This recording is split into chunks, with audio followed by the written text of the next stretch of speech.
What is up, gang? Hey guys. We back with another one, and this is gonna be a fun one for D because this is up her alley. We're gonna compare American coffee to UK coffee. Yes! I'm a coffee drinker, but I'm I simple. love coffee. Black coffee. Coffee is my life. I do straight black. Sometimes Sometimes. dabble into. I like a little sweetness in mine. Sometimes I dabble over there to something else. I love coffee. That is a way to my heart.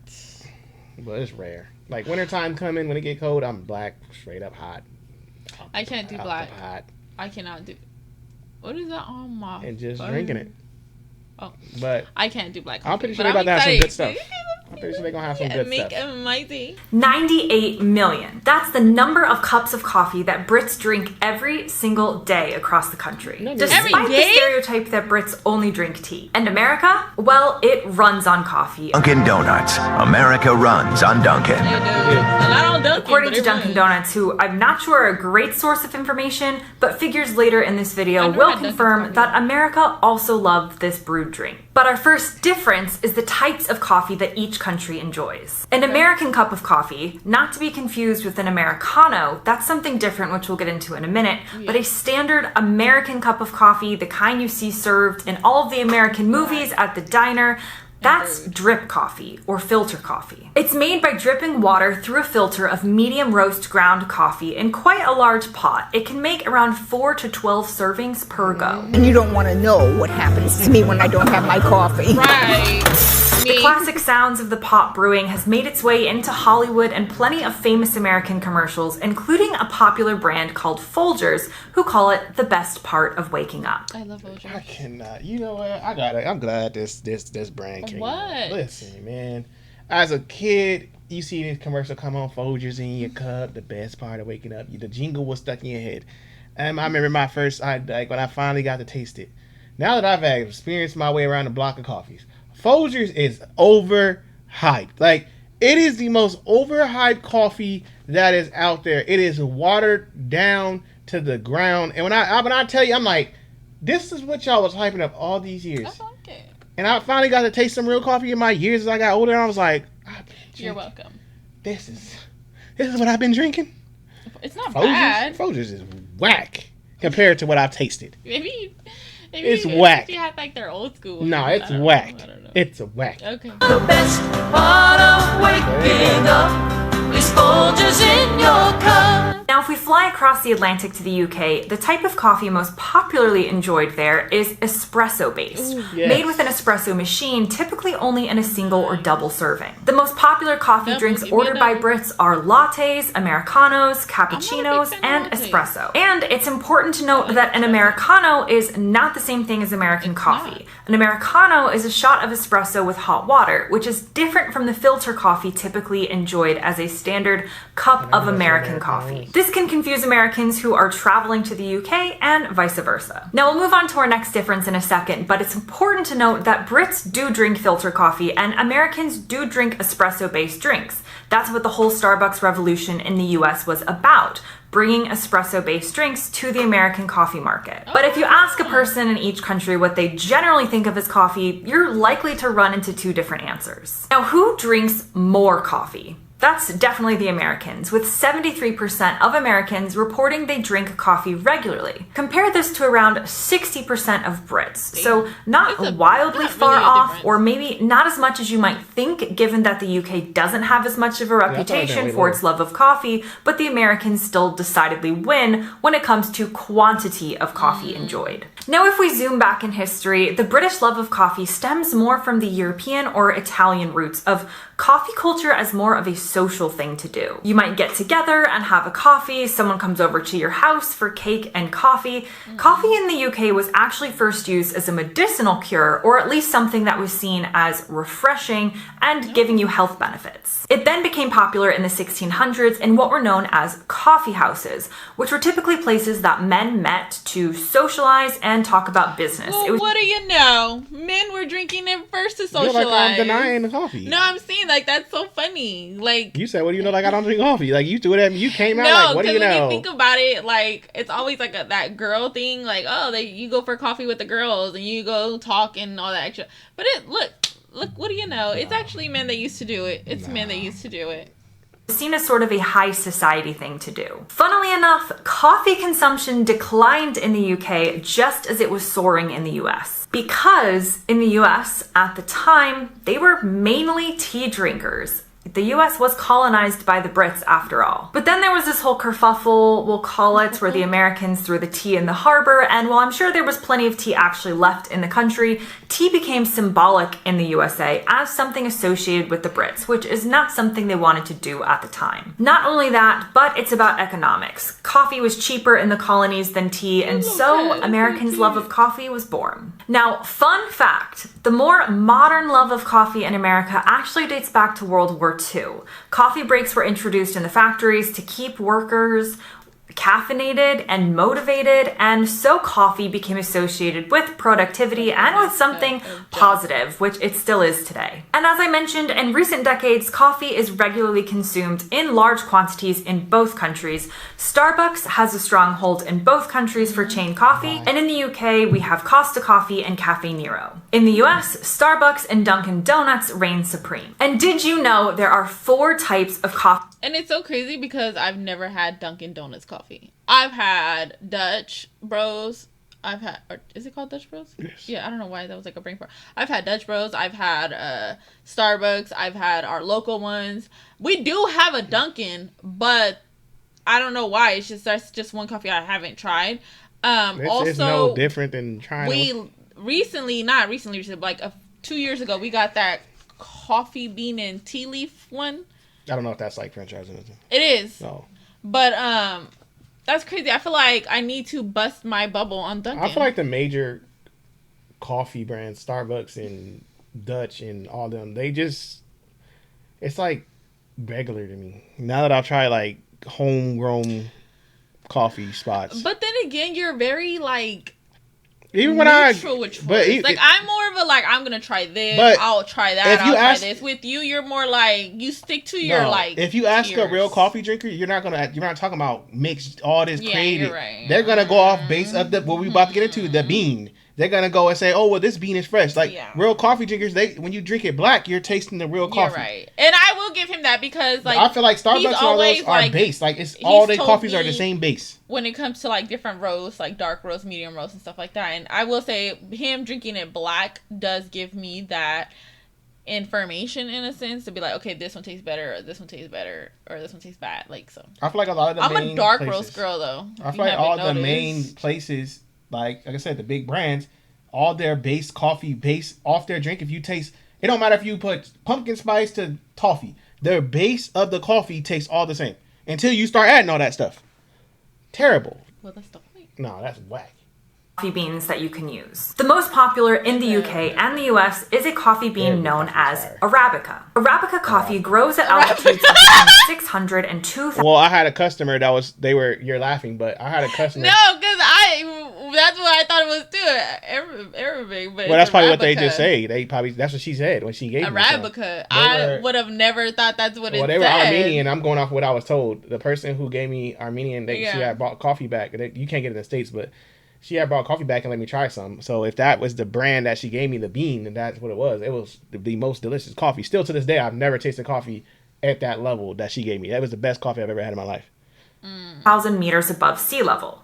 It's cultivated mainly in Brazil and Central America, as well as Indonesia and parts of India. So essentially in regions lying between the two tropics. This is what Starbucks and most chain coffee places use. However, the second most commonly used coffee bean is known as Robusta. And Robusta is seen a little bit more in UK coffee blends than it is in the US. So again, there's a slight difference in terms of the actual coffee beans used. America tends to prefer a slightly more acidic coffee with darker and more bitter roasts being popular.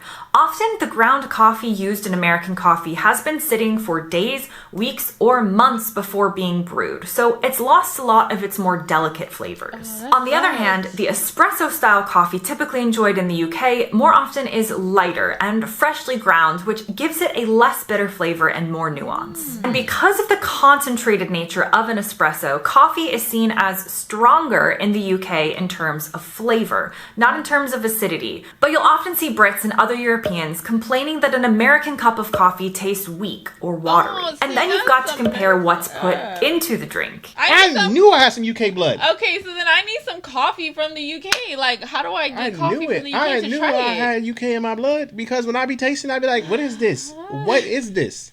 This is water. This is not it. It's not it." And I thought I like That's crazy. I wonder do we? You know, I gotta go do some homework. I'm gonna go right. In the US, a lot of people enjoy their coffee black, i.e. with nothing at all in it.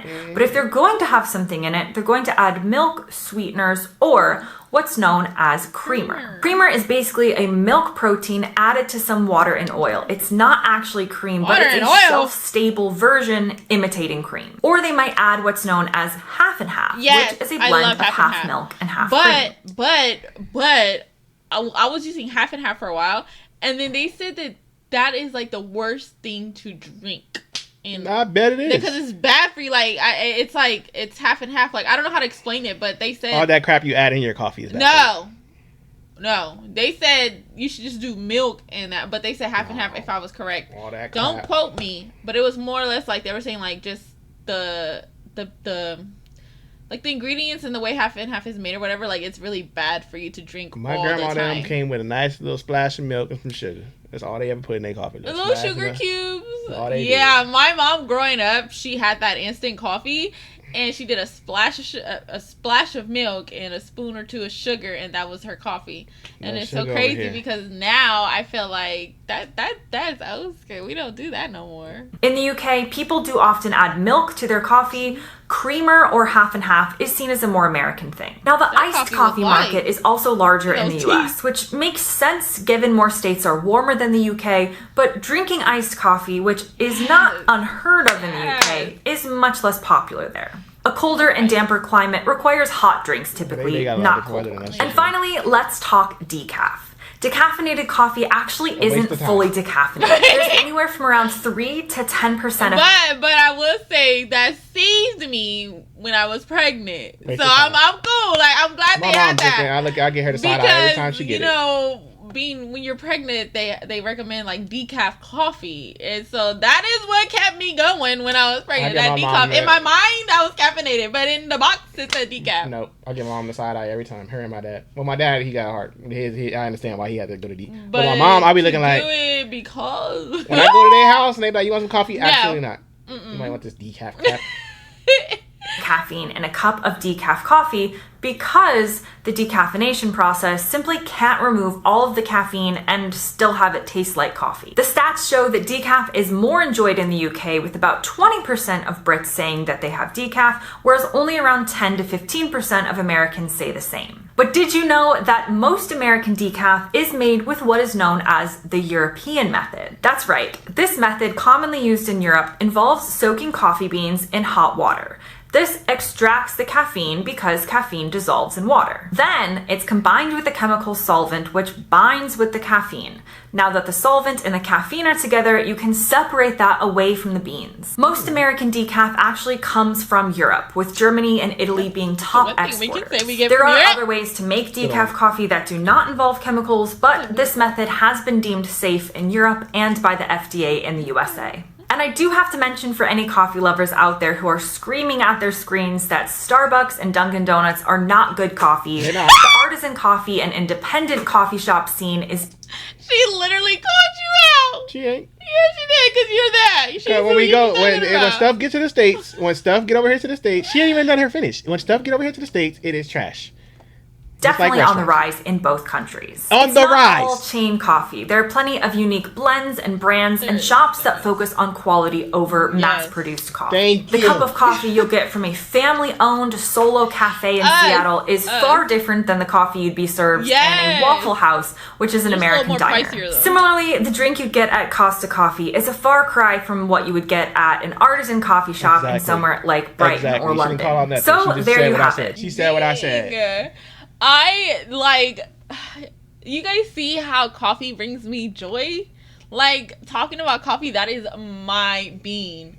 You get Coming it? from the person I'm being who like that drinks one that guy. basic stuff. No, I don't. I had to graduate you to. Good First coffee. of all, I want a coffee machine, but somebody says That is too expensive. Yeah, I'm not paying $400 for no. It was like $250. It was on sale for like $250. But I'm like, if you buy that now, it's expensive, but you're saving later. You are saving later. Because I'm not gonna go to coffee spots no more because I have what I need at home. You're saving, not me. You know, so save and pay now to save later in a sense. You know, but. For me, I'm a big supporter of local coffee shops in our town. And I try to get, at least try them. But I'm not going to lie. It's like she said, some local coffee shops, the small businesses, they, in a sense, go over their more of the quality. And sometimes, like, that quality is expensive. I mean... Because they getting good coffee beans. But how do I know that? I don't know that. You could know by the taste. That's why I'd be scared. But well, like my dad said, you get what you pay for. Go ahead and get that cheap, watered down base coffee you keep buying.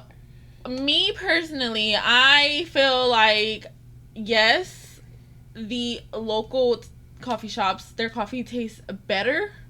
And a lot of the syrups are different. We do have a coffee shop that their syrups are from France, I believe. What did he say it was France? I think it is France. Yeah, he has them from France. So, and then like the other coffee shop, they make theirs homemade. Like you can't buy them or find they're homemade. They make their own beans too. Yeah, and they make their own beans. Like it's actually here. So I think like for that, like when it comes to coffee, you guys, it's just like. Just my joy, you know. But I will say that sometimes Starbucks I feel like sometimes Starbucks kind of like the taste is similar. Like when you think you're like ordering a totally different drink, it's really not that. But I will say their coffee is good. Like Starbucks coffee. Their Starbucks, it's good. I feel like I need to go to Dunkin' Donuts though. It's like mid. I've never had Dunkin' Donuts. And you're gonna be highly surprised that it tastes the same as Dutch and Starbucks. Dutch, okay, a little off topic, but I was a few months ago. I recently found out about white coffee. That supposedly is stronger or something like that. Remember? They told us that it was stronger, and richer or something like that, like the white coffee or something like that. But when I tried it, I don't feel like it was more flavorful. Well, I'm telling you, the U.S., you can't believe it. When we get stuff shipped over here, they be doing stuff to it. Don't kill my hype. Just let you know, you saying it like, oh, it came. No, U.S. Look at the chocolate. When Kinder come over here, they get their mess and taking ingredients out, adding ingredients, doing stuff. But if there's any type of coffee from the UK that I can possibly find, like in stores or something, please let me know because I am willing to try other coffees. Or if you feel in your heart that the coffee you drink that's from the States or whatever, like if I could find it in a regular store, if you recommend it and you feel like I should try it, let me know that coffee. I just want to know how they're going to know to find it in your regular store. What? How are they going to know to find it in your regular store? Like if it's somewhere that I can get it in a regular store, like they don't got the same stores. Like if they buy theirs at Walmart, I can find it at our Walmart. That Walmart's going to have different stuff than this. You don't know. That's what I'm saying. You don't know that. But if they tell me, I can probably try and find it. Hello. Okay. Or Amazon maybe. That's probably your best bet right there. Yes. Or if you guys want to send me some coffee, I could try it on camera. But yeah, definitely. I'm so sorry you guys see me on my element because this is like coffee is just. Thank y'all for tuning in with us once again. We'll see y'all in the next one.